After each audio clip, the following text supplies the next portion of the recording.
নমস্কাৰ, মোৰ নাম শ্ৰী ৰংকি বৈশ্য। মই এটি গীত গাবলৈ ওলাইছোঁ। ভুল হ'লে যেন ক্ষমা কৰি দিয়ে। পাচলিৰ বাগিচা, সৰু বাগিচা, মোৰ সৰু বাগিচা, জানো দেখিছা? তাত মই ৰুইছোঁ পাচলি ইমান, সৰিয়হৰ ফুলবোৰ ফুলিছে কিমান। সৰু সৰু কোৰেৰে নিজে কোৰ মাৰোঁ, সৰু সৰু খন্তিৰে নিজে চহ কৰোঁ। আবেলি পাচলিত দিওঁ মই পানী, মটৰৰ কলিবোৰ খাওঁ ছিঙি আনি।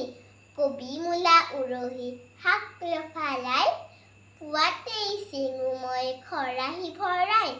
বজাৰত পাচলি বহু পোৱা যায়, পিছে মোৰ বাগিচাৰ দৰে সোৱাদ নহয়। ধন্যবাদ। মোৰ গীতটি কেনেকুৱা লাগিছে? ভাল লাগিছে যদি লাইক, ছাবস্ক্ৰাইব আৰু এটা কমেণ্ট কৰিব। ধন্যবাদ।